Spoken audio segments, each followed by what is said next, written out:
Admilson, boa noite.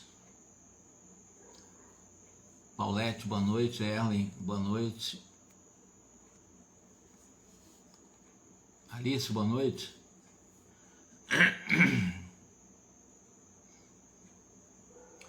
Bom, vamos lá. Estou aqui com o texto para estudar. Gladys, boa noite.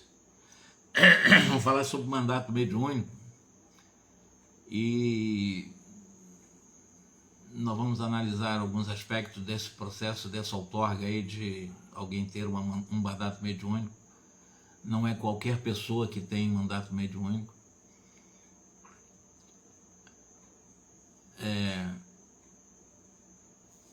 Vamos lá, eram quase 20 horas quando nós destacamos à frente de um sóbrio edifício ladeado por vários veículos. Muita gente ia, vinha, desencarnados em grande cópia,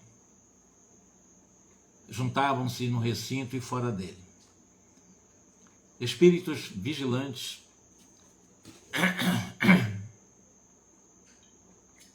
impediam o acesso de espíritos impenitentes e escarnecedores, zombeteiros, descompromissados, irresponsáveis, não entravam ali, nesta outra casa espírita.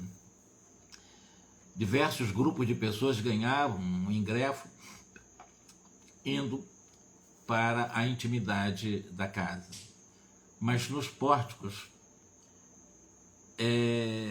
havia uma seleção, uma separação de certos espíritos que não tinham acesso ao ambiente, espíritos que não eram simples curiosos, sofredores ou blasfemadores, renitentes no mal.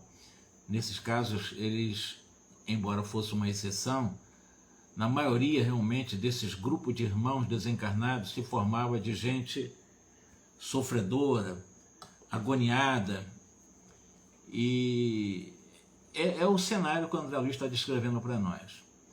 São seres desencarnados, necessitados de socorro fraternal, como os doentes em aflições que passam a acompanhar. Então existem vários seres encarnados entrando na instituição e os desencarnados eram selecionados, nem todos entravam exatamente nas instalações da instituição. O André Luiz entrou junto com o grupo, percebeu uma grande mesa ao centro de vasta sala, ladeada, ele faz um destaque de o que ele chama de um cordão luminoso. Na realidade é um cordão luminoso de isolamento, para um trabalho sério, numa casa espírita séria, com médios comprometidos com o bem. Isso não acontece nas casas espíritas que trabalham desarvoradamente, desequilibradamente, em processos permanentes de competições entre si, em verdadeiras desfiles de vaidades, de prepotências, de arrogâncias, de exclusivismo, de soberbas, de soberanias de um e de outro. Quer dizer, sem fraternidade. Um verdadeiro grupo espírita deve vigir a fraternidade, a legítima fraternidade, a lealdade, a verdadeira fraternidade. Em derredor, reservava-se uma ampla área onde se acomodavam aqueles que precisavam de assistência, encarnado ou desencarnado. Nessa área se mostrava igualmente protegida por faixas de defesa magnética, sob o cuidado cauteloso de espíritos vigilantes. Evidentemente, quando nós analisamos essas faixas de proteção eletromagnéticas de casas equilibradas, é extremamente importante nós que trabalhamos em casas espíritas. Eu falo com vocês, eu sou fundador, aliás, hoje desencarnou um dos amigos que comigo e mais um outro colega fundamos uma instituição espírita aqui no Distrito Federal. Foi em 1977 na casa dele, que Deus o ampare e tenha uma ótima recepção, e eu sei que vai ter, porque é uma pessoa muito honesta, e desencarnou em Curitiba hoje. E que Deus, como diz assim, em seus braços acolhedores, ampare essa grande alma, que também foi o meu grande instrutor, me ajudou muito no primeiro momento doutrina espírita. E eu e ele e mais um outro amigo fundamos uma casa espírita aqui em Brasília, do qual hoje eu presido. Mas, por que eu estou dizendo isso? Uma casa espírita, ela precisa ter exatamente como norte as diretrizes do Evangelho, Kardec, para que nós possamos realmente manter o mínimo possível de equilíbrio, de harmonia, de união, e não crescer muito. Porque uma casa espírita que cresce muito, Lazarino, boa noite, uma casa espírita muito numerosa, com vários frequentadores, se constitui exatamente num processo natural de ideias heterogêneas. Você não encontra uma homogeneidade de ideias, de ideais, de princípios. É muito difícil, são várias mentes, vários mundos, né? Várias pessoas com suas próprias visões de mundo. Um centro espírita muito grande não é adequado, nunca foi e nunca será. O Allan Kardec, ele prioriza núcleos pequenos, núcleos familiares, em que as pessoas se tratem como famílias verdadeiramente. E aí se torna realmente muito mais fácil o princípio da união para acontecer isso que ele está falando aqui, né? Trabalhos em que há esses cordões de isolamento, em que há várias guardas ou sentinelas ou espíritos vigilantes para não permitir a entrada de espíritos perturbadores. É uma casa bem protegida. Uma casa muito grande, dificilmente isso acontece. Eu diria que é quase que impossível uma casa muito grande. Tem casa em Brasília, pasmem, tem 3.000 grupos mediúnicos. Quer dizer, é insustentável isso aí. O que não acontece numa casa dessa? Mas com todo o respeito que a gente tem, isso é verdade, não tem, são mais de 2.000 grupos mediúnicos numa casa espírita. Tem mais de 5.000 médicos. Bom, não vou entrar em detalhes, mas a dificuldade, Allan Kardec, ele nos diz da necessidade de grupos pequenos, para que nós possamos encontrar os princípios mais consentâneos com a verdadeira fraternidade em nome da união. Continuemos aqui nesse cenário. À frente, na parte oposta à entrada, vários benfeitores espirituais conversavam entre si e junto deles, respeitável senhora, ouvia Prestimosa e diversos pacientes. Ela ouvia Prestimosa, vários pacientes. Essa senhora apresentava-se revestida por um extenso halo de irradiação bem clara, opalina, né? E por mais que projeções de substâncias sombrias a buscassem através das requisições dos sofredores que a elas se dirigiam, ela conservava a própria aura sempre lúcida, sem que as emissões de fluidos enfermiços lhe pusessem atingir o campo de força. E o Aldos informou o seguinte: aí eu vou apresentar uma outra médium do grupo. Conhecemos a Celina, conhecemos a Eugênio, o Antônio Castro, conhecemos o Raul como dirigente do trabalho, Clementino como mentor de um outro trabalho, de uma outra casa espírita. Agora nós estamos numa outra casa espírita conhecendo essa nossa irmã Ambrosina, que suas características, inclusive, elas são superiores da Celina, porque ela tem um mandato mediúnico. E aí nós vamos entender o que é isso. É a nossa irmã Ambrosina, que há mais de 20 anos sucessivos procura oferecer à mediunidade cristã o que possui de melhor na existência. E por amor ao ideal que nos orienta doutrinariamente falando, ela renunciou às mais singelas alegrias do mundo, inclusive o conforto mais amplo de um santuário doméstico, porque quando ela atravessou a mocidade trabalhando sem a consolação de um casamento. Então, a Ambrosina não casou. Ela optou por manter uma vida de solteira para poder exatamente exercer o seu mandato mediúnico. Não é qualquer um que tem mandato mediúnico. A Ambrosina tem, pelo menos do nosso texto aqui, essa personagem de uma outra casa espírita, como eu disse. E Ambrosina trazia no semblante quebrantado, rugoso, refletindo contudo a paz que lhe vibrava no ser.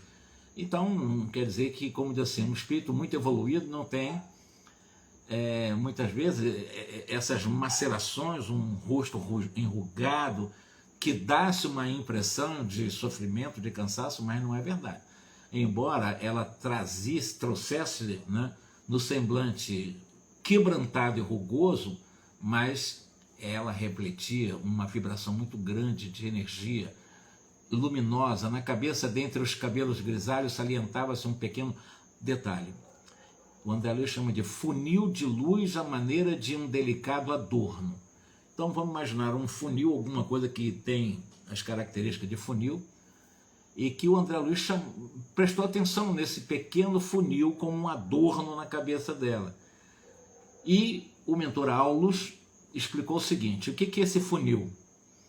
É um aparelho magnético ultrassensível com que a Ambrosina vive em constante contato com o responsável da obra espiritual porque ela se realiza, que por ela se realiza. Ou seja, ela, no mandato mediúnico, a capacidade mediúnica dela mais destacada é a psicografia. Pelo tempo de atividade na causa do bem, pelos sacrifícios a que se consagrou, Ambrosina, ela recebeu do plano superior um mandato de serviço mediúnico. Então a espiritualidade superior ofereceu para ela e ela recebeu desse plano superior e o que o André Luiz chama de mandato de serviço mediúnico, merecendo por isso a responsabilidade de mais íntima associação com o mentor que lhe preside as tarefas.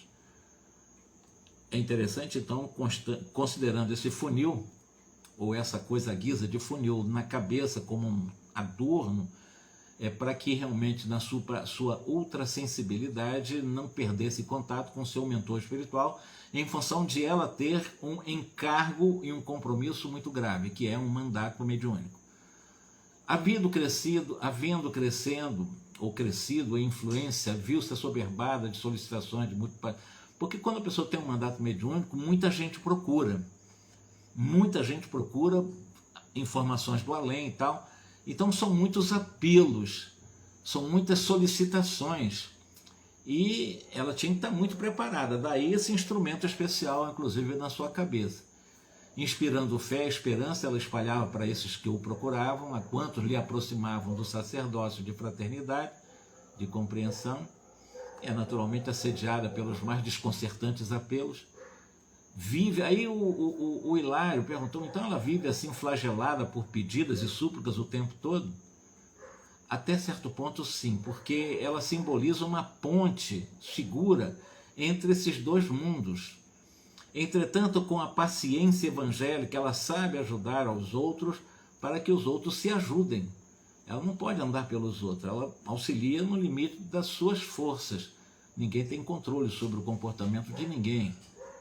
Porquanto não lhe seria possível conseguir a solução para todos os problemas que se lhes apresentam. Abeiramo-nos da médium e vimos-la pensativa, não obstante aquele vozerio abafado em torno.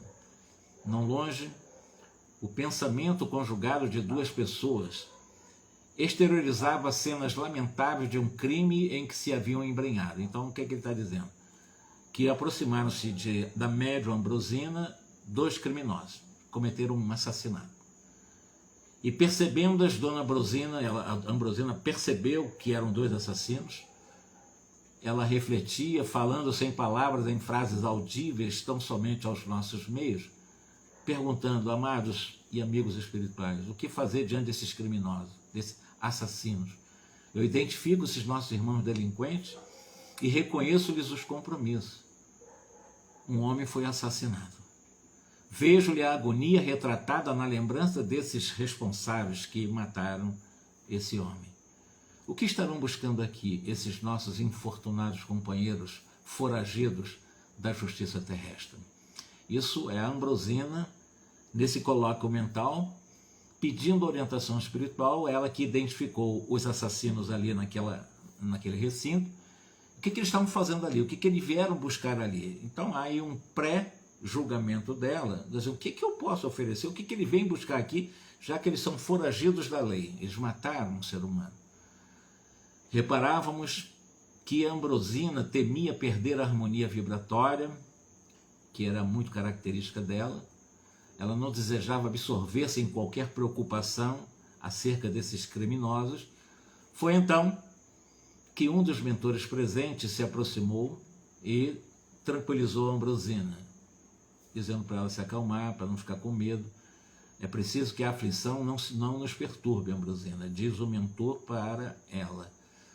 Ambrosina, costume-se a ver os nossos irmãos infelizes, no caso assassinos, né, na condição de criaturas dignas de piedade. Lembre-se de que nos achamos aqui para auxiliar, e o remédio não foi criado para os sãos. Compadeça-te sustentando o próprio equilíbrio. Mas mesmo assim, ela vendo que estava diante de dois assassinos, ela ficou desestabilizada. E esse mentor joga para ela essas orientações, dizendo para ela que nós somos devedores de amor, de respeito um para com os outros, e quanto mais infeliz, desventurado, de tantos mais auxílios nós necessitamos. É indispensável receber esses nossos irmãos comprometidos com o mal como enfermos que nos reclamam carinho. Então já pacificou a alma da Ambrosina diante dos dois assassinos. A médium aquietou-se, passou a conversar naturalmente com os frequentadores da casa. Aqui, alguém desejava socorro para o coração atormentado, ou solicitava cooperação em benefício dos parentes menos felizes. Ela foi atendendo, além dos dois assassinos que estavam lá, outros foram fazendo algumas rogativas. Ali suplicava-se o concurso fraterno para doentes em desespero, mas além surgiam requisições de trabalho assistencial, assim vai, vários petitórios. E Dona Ambrosina consolava, prometia. Quando o seu mentor espiritual, de nome Gabriel, estava chegando, né, que o assunto foi exposto para ele, para o mentor dela, evidentemente estava ali para colaborar com o potencial de mentor diante de alguém que era dotada de um mandato mediúnico.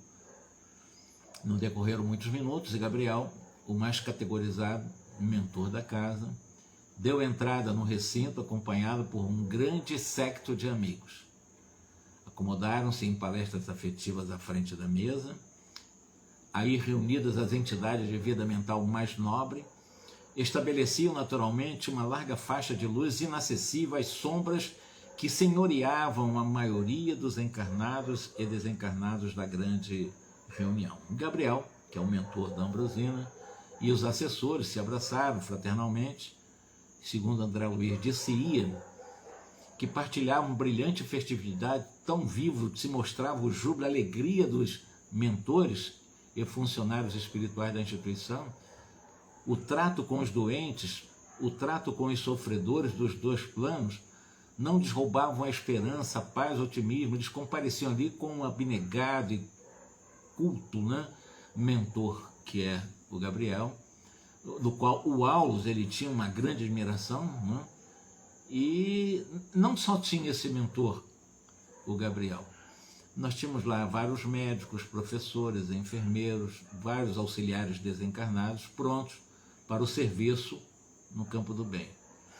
Irradiavam tanta beleza, tanta alegria, que o próprio Hilário, deslumbrado quanto a esse grupo de verdadeiros apoteoses de espíritos superiores, inclusive com toda essa formação, né, no campo da medicina, no campo da docência, enfermeiros e etc., o Hilário, deslumbrado, perguntou o seguinte: se aquele grupo de amigos que conversavam com tanta energia luminosa e amorosa e fraterna e alegre, se as mensagens de luz e simpatia que projetavam de si mesmos seriam altos embaixadores de Deus?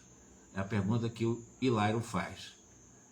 Desfrutavam acaso o convívio dos santos? O Hilário, como eu disse, embora seja um colega de André Luiz, médico, muito ignorante, algumas perguntas infantis, mas ele estava fazendo pergunta ao Aulus, se ali estavam exatamente aqueles espíritos que tinham convívio com, aspas, santos, viveriam em comunhão pessoal com Cristo, teriam alcançado a condição de seres impecáveis.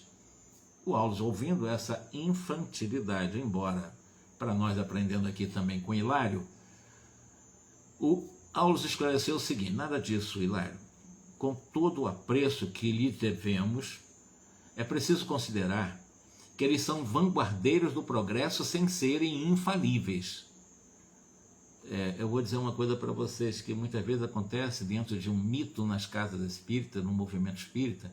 Colocaram um Bezerra de Menezes, um Joana de Ângeles, o próprio André Luiz, Emmanuel, como infalíveis. Eles não são infalíveis.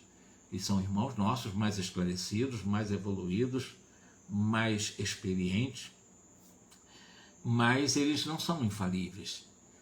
Evidentemente estão em processo de sublimação, como nós também estamos, né?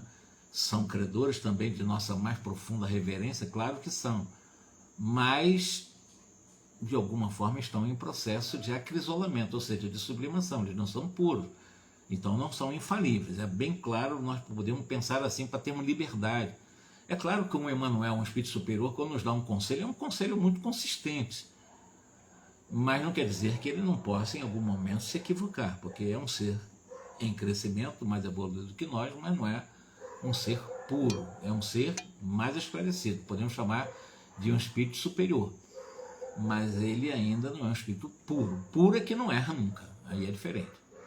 Mas continuando aqui, contudo, são espíritos ainda ligados à humanidade terrena, em cujos seios se corporificaram. Então, de alguma forma, eles vão ter que trabalhar, ou estão, digamos assim, vinculados ao Instituto Universal da Reencarnação para o desempenho de preciosas tarefas na Terra, porque um ser humano desse, quando reencarna, vem trazer uma contribuição sem mensuração possível, né?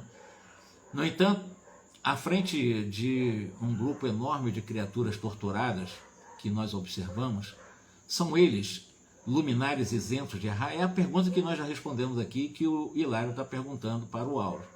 E o Auro disse não, claro que não. Nós não podemos exigir dele qualidades que somente transparecem dos espíritos que já atingiram a sublimação absoluta, que é um espírito puro. Deixa eu explicar aqui. Nós somos seres humanos, nós estamos na humanidade. Nós estamos na Terra, vinculados à Terra, mas mesmo como seres humanos podemos estar vinculados a qualquer outro sistema, qualquer sistema planetário, sistema estelar, galáctico, qualquer do universo, como seres humanos, com características diferentes da vida terrena, dos padrões que nós conhecemos na Terra, mas como seres humanos em qualquer lugar do espaço infinito. Só sairemos da humanidade no momento em que nós entrarmos exatamente na dimensão dos anjos. E se nós formos fazer exatamente uma quantificação, quando é que isso vai dar? Isso vai ocorrer? Isso metaforicamente falando, mas dentro do que a gente conhece nas obras espíritas, não será menos de não poucos bilhões de anos cronológicos humanos para frente. Não será na próxima encarnação, nem nas próximas. Teremos ainda uma viagem muito grande por vários planetas, por vários sistemas, ainda na condição de humanos, diferente dos padrões terrenos, mas de condições humanas, vivendo experiência de mundos superiores, mas ainda humanos, planeta muito superior à Terra, mas ainda humanos. Só quando nós alcançarmos, como ele chama assim, a sublimação absoluta, que seria sair da dimensão humana, daqui a alguns trilhões de anos, para entrarmos exatamente na dimensão dos anjos, que nós vamos entrar. Todos nós vamos entrar, mais cedo ou mais tarde, aqueles que vão mais rápido, tem um que vão menos rápido, mas todos vamos entrar lá. Mas isso não é para amanhã, vamos devagar, né? Tudo a seu tempo.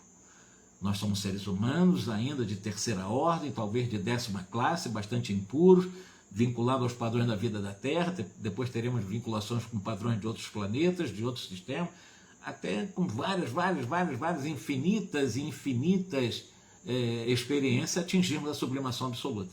E repito, não será com pouco tempo. Mas continuando, são altos expoentes de fraternidade, de conhecimento superior. Porém, eles guardam ainda consigo probabilidades naturais de erros, de desacertos, de equívocos. Eles primam pela boa vontade, pela cultura, pelo próprio sacrifício no auxílio incessante aos companheiros reencarnados, sim, mas eles podem ser vítimas de equívocos, que se apressam, contudo, a corrigir sem aquela vaidade em que muitas circunstâncias prejudica os sabichões da Terra. Porque uma coisa importante para nós crescermos é, primeiro, nos colocar como aprendizes da vida. Trilhões de anos como aprendizes. Mestre Jesus, mestre Espírito Puro, mestre aquele que já sublimou absolutamente as suas energias. Então veja bem, nós somos aprendizes enquanto não formos anjos. Só como anjos que seremos mestres. Jesus é mestre, ele é anjo. Então, como aprendizes, nós erramos e nós acertamos. E, evidentemente, sabendo que nós acertamos errando, quando nós errarmos, nós assumirmos o erro, para que nós possamos, digamos assim, ter uma conquista até com o erro. Como assim, Jorge? Conquistar perante o erro? É uma conquista aprendizado. Para que eu possa aprender com o meu erro, para fazer de forma diferente, para poder acertar. E se errar, quantas vezes for necessária, indo aprendendo com os erros até acertar. Porque a intenção é acertar, muito embora saibamos como aprendizes que podemos errar. E a partir daí continuar, aí teríamos exatamente o que nós chamamos de uma conquista a êxito. Quando nós acertamos é uma conquista a êxito. Quando nós erramos é uma conquista, experiência ou aprendizado. Sempre conquista. É não ficar preso na culpa porque erramos, porque nós somos aprendizes. É isso que está mais ou menos dizendo aqui. Eu posso ser muito superior, mas ainda posso me equivocar. Quando eu sou muito superior, eu ressignifico esse meu erro. Eu aceito que errei. Eu não fico, não errei não, você que errou, você que... Não, aceita que errou. Tão simples. Aceita que errou e procura consertar. É uma coisa muito simples fazer isso. É humildar o orgulho, amansar a rebeldia, como aprendiz da vida, espírito imortal que sou, e como filhos de Deus, né? Sentindo a proteção de Deus, é muito mais fácil nós aceitarmos que erramos também.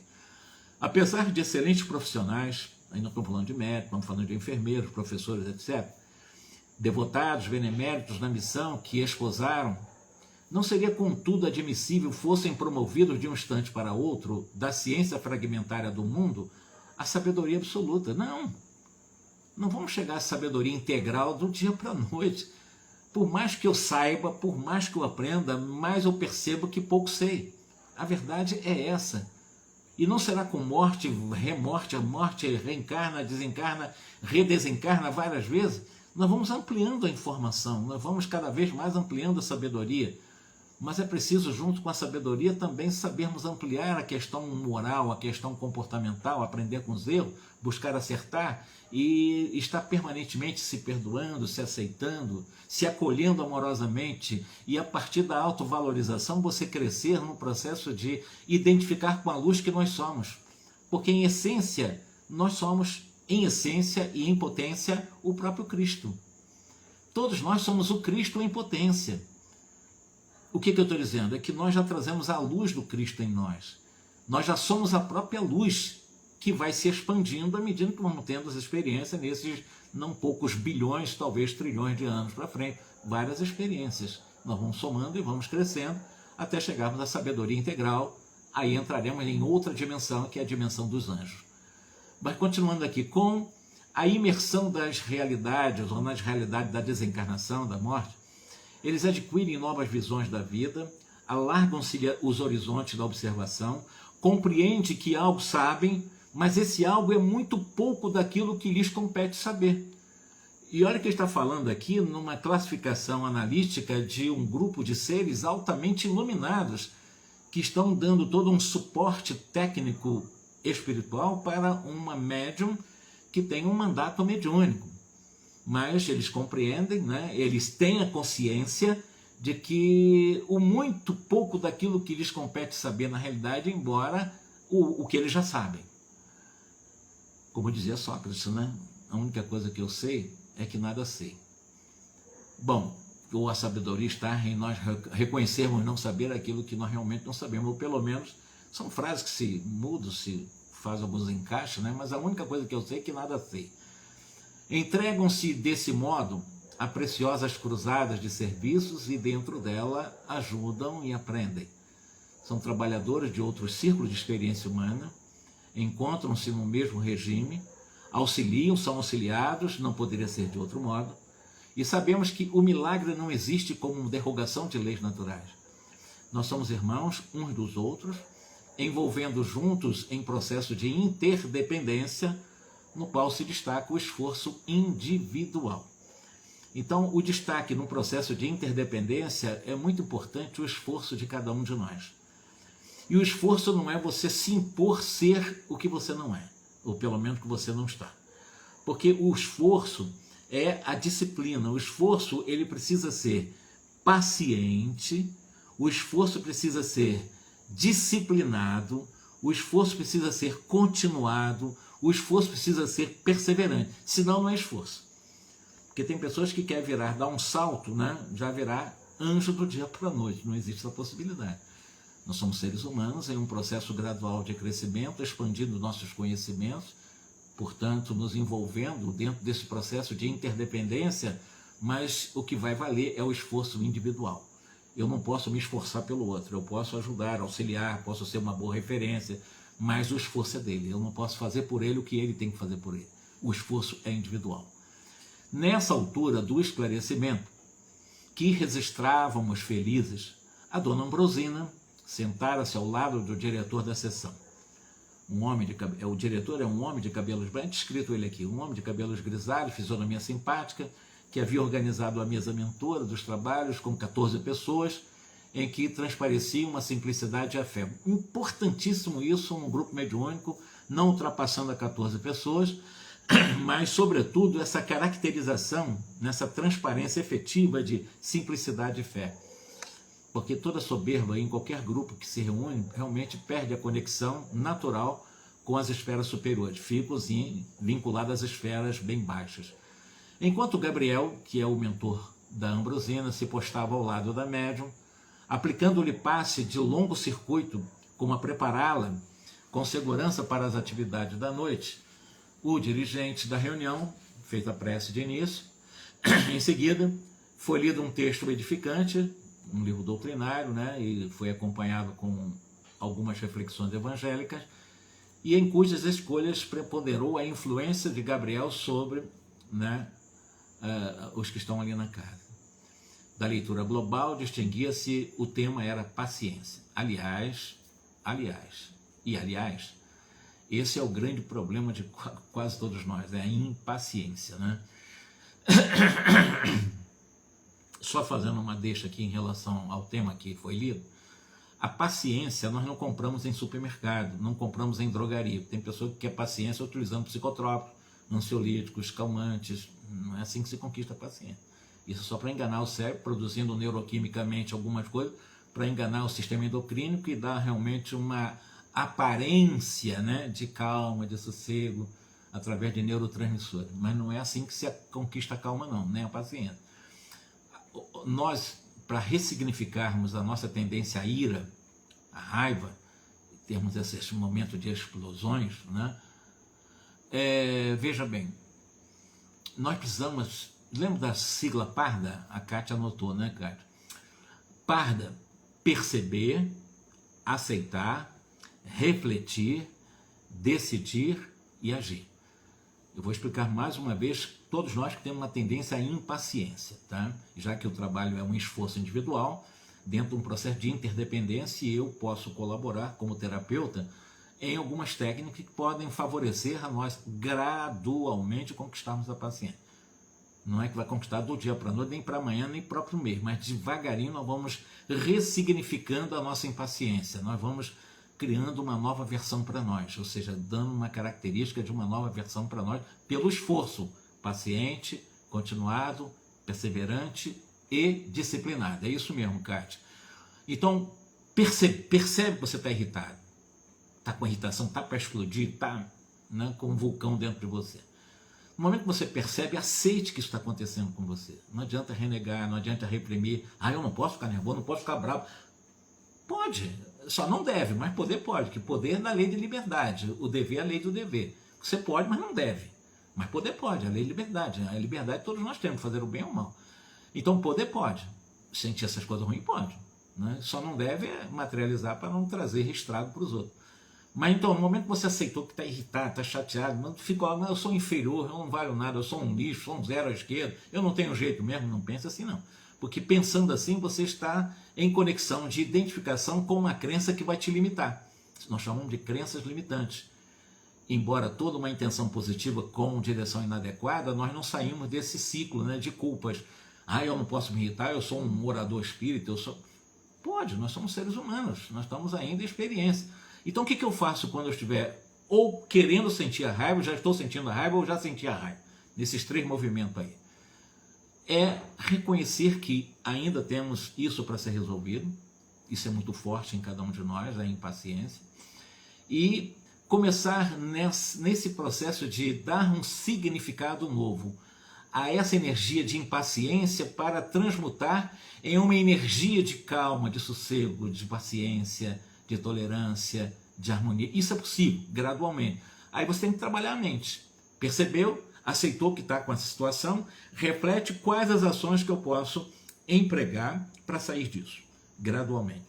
As ações, nós aprendemos, é a meditação, é a oração, é o relaxamento, é a respiração. Existem várias técnicas, né, em que você pode, aos poucos, ir diluindo a sua impaciência. Você não vai conseguir, pela repressão, dizer que você agora é paciente reprimindo, porque daqui a pouco ela vai voltar com força e com redobrada, né? Porque é como uma mola de carro, ela aperta, aperta, aperta, porque ela solta. Não adianta reprimir, jogar lá para os porões do subconsciente. Não. Aceite que tem essa situação, que ainda precisa ser trabalhado sem você. Isso leva tempo, é subida de montanha, não é andar de Ferrari numa estrada a 300 km por hora, não. Isso é gradual, é dia após dia. Então, como técnica, use. A principal delas foi ensinada por Jesus, né? Vigiar é perceber, tá? É a mesma coisa que perceber. Vigiar e orar. Ore. Mas não é orar egoicamente, orar sem sentido. Orar é você se esforçar para se conectar com o seu mentor e para se conectar com Deus. Mas não é encontrar Deus nas galáxias. Onde que estrela que Deus dá? Deus está dentro de nós. Deus é o aqui e agora. Deus é o presente. Deus não teve passado, não tem futuro, ele é o Senhor do futuro, mas ele é o presente, é o agora, é esse instante, é o aqui e agora. É se conectar com aqui e agora, o que está acontecendo com você. Não fique preso, escravo ao passado, e nem fique ansioso em relação ao que poderá vir no futuro. Centralize em Deus, no aqui e agora. E nesse momento, centralizando nessa sua tendência negativa, faça a oração, faça uma reflexão, faça uma meditação. Pela meditação, faça uma visualização e uma vivência visual. E a partir disso, é uma técnica que você vai aprendendo, né, gradualmente. Mas a mais comum que nós podemos usar, que é gratuito, você não paga nada por isso, precisa comprar em supermercado, precisa comprar em farmácia, é a oração. A oração é gratuita. E fazendo a prece é o remédio que nós temos para ir aos poucos ressignificando a nossa impaciência. Mas é orar verdadeiramente, né? E aí nós vamos dando um novo significado para as nossas viciações, transmutando em virtudes. Leva tempo, é preciso vigilância, é preciso esforço, porque eu decido orar. Se eu não orar, eu não agi. Lembra do Parda? Decidi, agir? Não, eu decidi orar, mas você não ora, então você não agiu. Então é preciso decidir, é a virtude da decisão, é a decisão consciencial, não por obrigação. Você decidiu espontaneamente e faz a prece. Então é ação. Parda. Percebeu, aceitou, refletiu, decidiu e agiu. Isso é uma técnica. E é uma sigla, Parda. Anotem que isso faz todo sentido na nossa vida. E gradualmente, ao invés de ficar exigindo muito de nós, entrando na culpa, ou entrando na negligência, entrando na desculpa, nós vamos agir com responsabilidade. E, de repente, como nós percebemos, diante de situação, vocês vão achar surpreendente, situações que antes você estourava, opa, peraí, você encontra você energia de se acalmar, porque você está se identificando com a luz que você é, e não com as trevas da irritação que você está. Bom, dito isso, vamos continuar.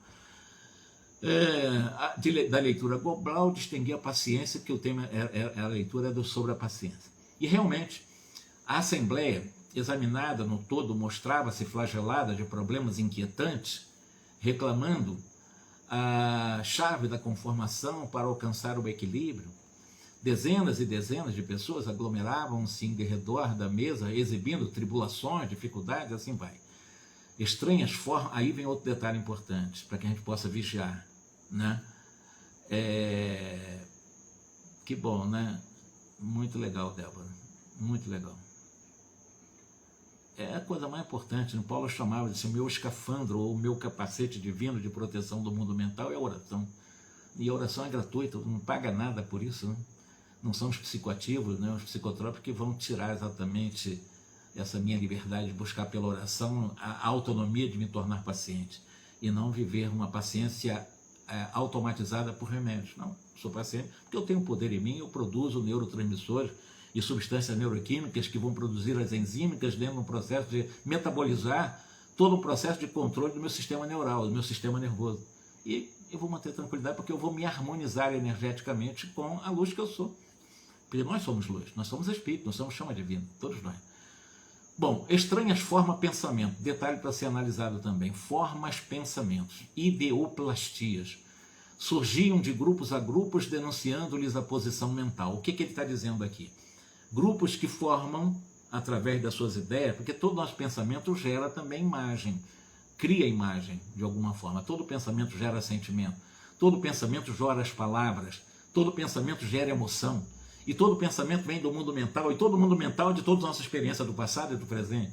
E todo nosso mundo mental nós possamos buscar as caixinhas do chamado sistema de crenças, para que nós possamos buscar o que está bem resolvido em nosso mundo mental, para que nós possamos ter a oração mais proativa, não a oração egóica, oração que não vai a lugar nenhum, não chega nem no teto, mas orações vigorosas, através de uma conexão com o eu mais profundo, porque Deus está em mim. Por quê? Porque um dos atributos de Deus é exatamente a onipresença. Ele está em suas leis. Então, e as suas leis estão na minha consciência, na sua consciência, na nossa consciência, porque as leis divinas estão exatamente inscritas na consciência humana. Bom, essas formas de pensamento surgiam de grupo a grupo, denunciando a posição mental. Isso é que vai dizer que as formas de pensamento vai denunciar as características individuais de cada grupo ou de pessoas.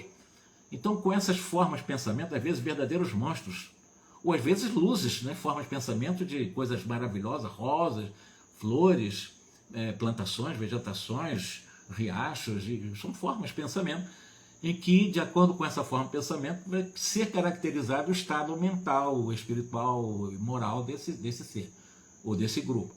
Aqui, dardos de preocupação. A preocupação são verdadeiros dardos mentais. Dardos, aquelas coisas que você, pela flecha, né?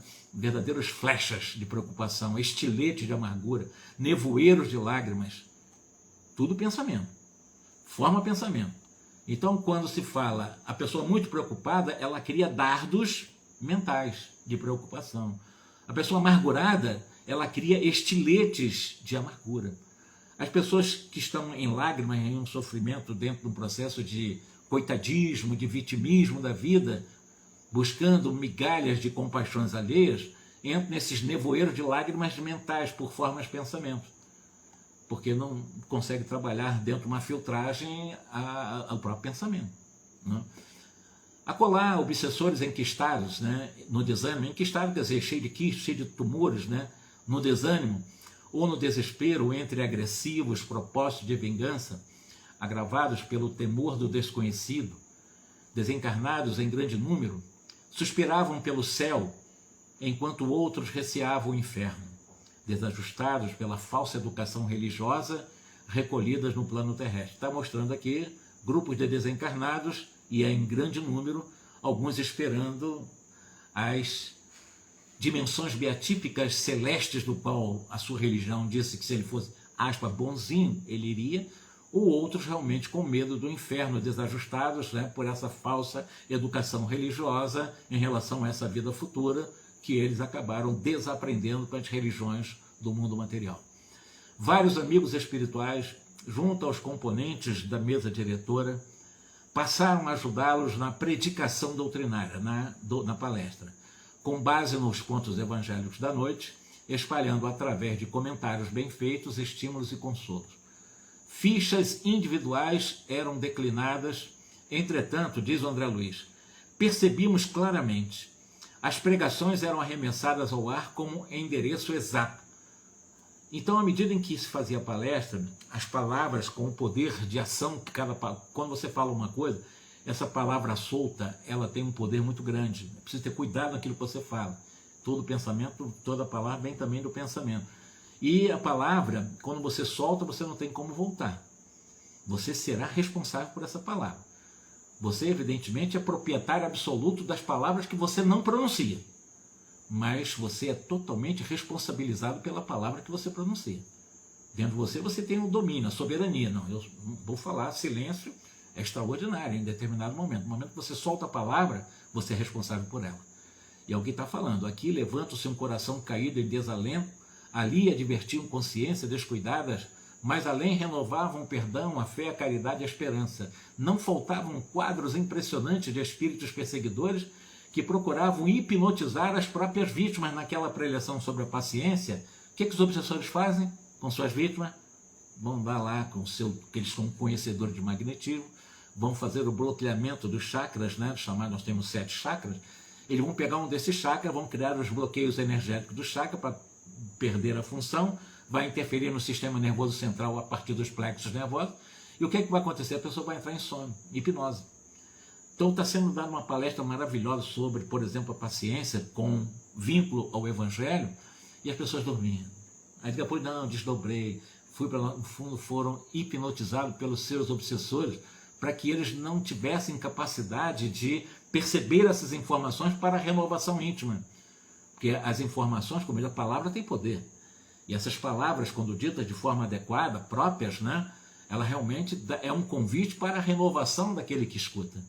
Então, quando você bota uma hipnose em alguém para ele não ouvir aquilo, para não se renovar, ele permanece ainda sob o jugo da obsessão. Então, pessoas que vão assistir palestras, em qualquer situação, começa a entrar num processo profundo de sono, irresistível, ela está sob hipnose. Porque se aquele momento, de uma forma lógica e racional, pede para que você preste atenção à palavra, por que você vai dormir? Não, eu vou trabalhar durante o sono. Vai nessa. Mas vamos lá. Precipitando-as no sono provocado, para que não tomassem conhecimento das mensagens transformadoras ali veiculadas pelo verbo construtivo. Muitos médiuns funcionavam no recinto, colaborando em favor dos serviços de ordem geral a se processarem harmoniosamente. Todavia, diz André Luiz, observarmos que Dona Ambrosina era o centro da confiança de todos e o objeto de todas as atenções. Figurava-se ali o coração do santuário, dando e recebendo, ponto vivo de silenciosa junção entre os habitantes das duas esferas distintas. E junto dela, em oração, foram colocadas numerosas tiras de papel. Eu vou deixar essa parte das tiras de papel, por que se coloca o nome de pessoas para orar para as pessoas, que é o que está acontecendo aqui, e como é que isso é tratado pela espiritualidade quando você coloca essas famosas tiras de papel com o nome que nós pedimos para que seja feita uma prece, para que haja algum tipo de auxílio, algum tipo de socorro, e como é que o espírito trata isso aí, como é que é a instrumentalização, como é que eles instrumentalizam o médium, porque todas as fitas colocavam para que a médium, como centro de referência de socorro, de pedido de socorro, chegasse aos espíritos, porque ela é o ponto de referência com o mundo espiritual. Então você faz pedido para alguém, para os espíritos auxiliarem. Como é que eles trabalham exatamente nessas esferas distintas entre o mundo físico e o mundo extrafísico? Essas solicitações, através dessas tiras de papéis, que são colocadas às vezes, né, em caixas propícias, etc., nas casas, que dá essa impressão de que isso é um ritual, que tem os sabichões, né, isso é uma coisa meio mística, é coisa de espírito analfabeto, temos que ter um pouco de cuidado com esses sabichões. Tem muitos intelectoides, me perdoe, eu sou muitas vezes jocoso. Pessoa que acha que sabe nada, né? Como eu disse aqui, a única coisa que eu sei é que eu nada sei. Tem o seu fundamento essas tiras, isso é misericórdia, tu está pensando em alguém, ora, tu está pensando em ajudar uma pessoa, você coloca o nome da pessoa, o endereço da pessoa, você não está querendo mal, tem pessoas que fazem até para o mal, né? Em outras linhas, né, de mediunidade. No espiritismo, um convite a fazer o bem o tempo todo. Como é que eu trabalho? Vamos fazer isso na próxima reunião, sábado que vem. Como é que os espíritos trabalham essas tiras de papel, esses requerimentos, essas súplicas, né, dessas aflições naturais que nos acompanham, que nós pedimos para ajudar a uma ou outra pessoa. Como é que eles trabalham isso daí? Com técnicas também, com aparelhos, etc. Tal. Eu vou deixar para a próxima, para que nós possamos realmente manter essa perspectiva, né, de curiosidade, de continuar o estudo conosco aqui no livro Domínios da Mediunidade, tá bom? Muito obrigado aí pela participação. Muito obrigado, Gladys, Lazzarini, nossa irmã Débora, Alice sempre está conosco também. Muito obrigado, Paulette, Kátia. Muito obrigado, tá? Muita paz para vocês. Sintam-se efetivamente agraciado com o meu mais profundo desejo de paz, tá bom? Verdadeiramente. Muito obrigado. Agora eu vou me retirar.